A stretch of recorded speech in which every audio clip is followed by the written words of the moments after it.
If you need any My Team grinds in any mode, hit up my boy Witty for safe, reliable, and the cheapest grinding services around. Hit him up on Twitter. You won't be disappointed.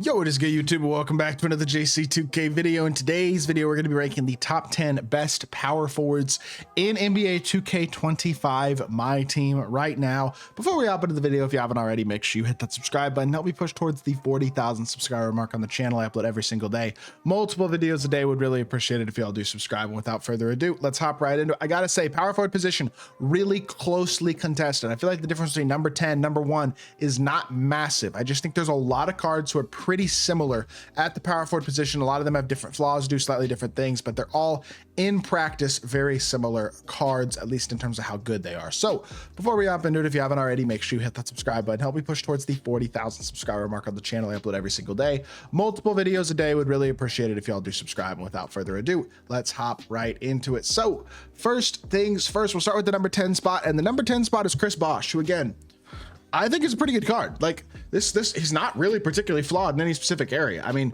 he's a pretty good shooter. He's got his jumper's not as good as it used to be, but his jumper's not horrible either. Got a 93 ball. Defensively, I mean, 57 steals, 78 blocks, a flaw for sure, especially that low steal rating. It's annoying, but I think honestly overall, like he's a good shooter. He dunks the ball well. He finishes around the rim at a high level. He's defensively super solid, like a card who just doesn't have significant flaws at the power forward spot. And again, I mean, I don't know. You look at the card, there's nothing to really point at and go, oh yeah, that's bad. His jumper's not great. He doesn't have top tier movement, but are those huge deals? Not really. Some of the other guys on this list don't have great jump shots. He's not dominant defensively. I don't know. I think there are better cards. I think he's a good card. I think there are better cards. I have him at number 10. Number 9 is going to be Dwight Howard, D12. And you know, I mean, D12, same story. 6'10" and 7'4" wingspan. His flaw is the shooting. 74 3 ball with a jumper that's not god tier. Everything else is great. He's really fast. He's dominant defensively. He's an elite level finisher. His flaw is shooting and a jump shot that's not top tier. That's about it. I think he's a great card. I think he does a lot of things really well at the power forward position. And if he had a better jump shot, he'd be really high on the list. But as is, I still have no issues at all with him at number 9. Number 8 is going to be a new card, Jared Sullinger. This card has statistical flaws for sure, but they're made up for by a god tier jump shot. 6'9" with a 7'1" wingspan. He's got good speed. He's a great shooter. His flaw is low ball handle rating and some defensive stats that aren't god tier, but he's got really good defensive hoffs. He's a really good finisher. He's a great shooter. He's an elite level rebounder. His jump shot is amazing. Matt Ryan release on very quick, really good shot. And you combine that with Kemba escape D-book dribble style. I know he's got a low ball handle rating, but he's got a little bit of shot creation ability even with that low ball handle rating. I think this card is a beast, and I think he's got an argument to higher than this if you wanted to, but the flaws are noticeable on the defensive end and as a ball handler. So I think number 8 is probably the right spot for him. Now, I will say, this is worth prefacing, I did not include Wilt or Kareem on this list, mostly because I think of them as more like centers, but I could have also included them, and I think they have a chance to also be about the same spot on this list that these other cards are. Like this position is very close, and I mean, I could slide these guys down a couple spots and put Wilt and Kareem here, because that's probably where they would go. I'm trying to read my handwriting. Oh, that's what that says. Bob McAdoo is the next card on the list. This McAdoo card is really good. 6'9", so a little undersized, just like Sullinger, but super fast. Elite defender and an incredible dunker as well. His stats are phenomenal, especially for a pink diamond, and his jumper is also elite. Really good shot. You combine a top tier jump shot with elite speed, elite defense, elite dunking. In my opinion, he's basically a better Dwight Howard. Yes, he's an inch shorter. Yes, he's not quite as good defensively, but he's not far off, and his jumper is way better. I think he's a really good card, and I have no issues at all with him at the number 7 spot on the list. Number 6 is going to be Shaquille O'Neal. Again, this is like, the honest truth is, I don't know who to put where, to be totally honest, because like I left Wilt and Kareem off the list, but now I feel like I'm almost doing them a disservice for leaving them off the list if I'm gonna have Shaq on. I don't know. It's hard to rank this position because there's too many good cards, to be totally honest. The reason that Shaq is this low though at number 6 is because the jumper is bad and the 68 3 ball. That's it. He's 7'1", 7'7" wingspan, dominant inside force, and one of the best screen setter roller players in the game, maybe the best actually, or like right up at the top because of his speed and incredible finishing, but he's not a good shooter. He's not. And so you pretty much want to use him as your screener almost every play if you're going to use the card to maximize how good he can be. I think he's very good. I don't think I can have him any higher than number 6 because of the limitations as a shooter, though, to be totally, completely honest. Number 5 is a guy like Anthony Davis. And honestly, I look at AD and he's not that different than Chris Bosh. And so it feels a little weird putting him this high, but a 7'6" wingspan is nice. I trust him more defensively than I do Bosh. That's probably the main thing, is I think if it is a matchup against a Shaq or somebody like that, I'd rather have AD. Very good finisher, 90 dunking across the board. I like the jumper, offset shot specialist. I like his jump shot.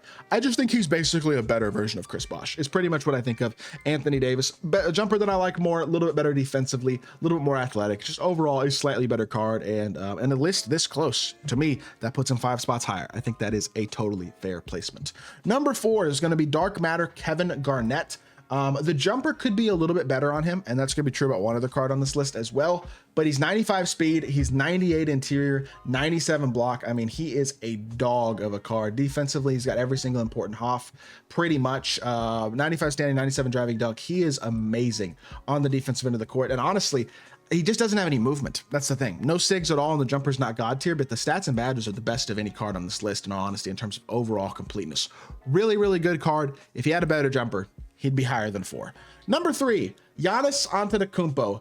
And again, this is a tough one. Like I will say, if you have different opinions on where some of these cards go, that is totally fine. When it's this close, you can totally change up the order of cards, and you could have Giannis at 6 or 7 if you wanted to. I just think he's 6'11" with 7'4" wingspan, so he's got comparable size to anybody. Shooting wise, it's similar to a guy like Dwight, but he's much more impactful off the dribble than somebody like a Dwight Howard is. He's similar defensively and athletically and stuff like that and speed, but he's so glitchy in terms of animations, really on both ends of the court. I think Giannis is one of the most unstoppable cards in the game, obviously driving at the rim, in transition, things of that nature. And I feel confident with his jumper as well. The more I've used his jumper this year, the more I like it. I think he's legitimately good. And again, could you change the order here slightly if you wanted to? Absolutely. But I think Giannis, to me, goes at that number 3 spot. Number 2 is E. Jean Leon. The reason that I have E at number 2 is because of, well, I say that. I have him at number 2, but I don't think his stats defensively are quite on that same level. He's also only 85 speed, so that feels, I don't know. I love the jump shot and I love the shooting ability, the Hoff Limitless, Hoff Deadeye, that type of stuff, but he's not insanely fast. He's got good statistical completeness. He's a good rebounder, but I think he could be a little better. Honestly, changing my mind. I'm putting E at 4. I think as I do this, I'm like looking at it, I'm like, he's got a better jumper than these two dudes, but he's not nearly as close defensively. I really like the fact he's a legit 7-footer though, with a 7'4" wingspan. He's got a very big player build. The jumper is absolutely cash as well, and he's got the KD escape, which is a good little half-court sig. But he's not perfect. He could use a couple more defensive Hoffs. The defensive stats aren't quite as god tier as some of the other cards on this list. I think we're going to move him down to 4, and I think this is the way we're going to do this list. And then at number 1, I do think this is the one that I am pretty confident about. The rest of the list, literally from here to pretty much 10, I think is pretty questionable. Tim Duncan, despite only a 79 3-ball, is my favorite power forward in the game. That I am confident in. He is dominant defensively in the same light as a guy like a Shaq or a KG. He's an elite finisher. He's got very solid speed at 87. The thing that I love about Timmy, though, is his jumper's absolutely cash as well. He gets really, really good animations. I think he's as good defensively as any card on this list. I think his release is one of the better releases on the list, which helps make up for a slightly lower 3-ball rating. He's 6'11" with a 7'3" wingspan, which gives me plenty of size as well. And while he doesn't do a ton off the dribble, he doesn't need to. For me personally, I get the stats. Some of these cards' stats are better. I like Tim Duncan the most. I think he gives you the best mix of dominant inside ability, elite defender, and high-level jump shot and size. He gives you everything. I think Tim Duncan is the best power forward in my team right now. Again, if you wanted to slide these dudes down like this and you wanted to, for example, throw Wilt right here and Kareem right, I don't know, maybe Kareem slides in right behind Wilt, because Kareem and Wilt are basically the same cards. You could totally do that and look at something like this. It's just, maybe I should have put them on the list. Now I'm like sitting here and maybe I take Dwight and Bosh off the list because they are power forward eligible, but I just think of them more as centers personally. But I don't know. Something like this is basically what I got for the power forward position. I hope y'all did enjoy the video. If you did, make sure you hit that like button, leave a comment, and subscribe. Be back with more 2K content very, very soon. I appreciate y'all. Peace.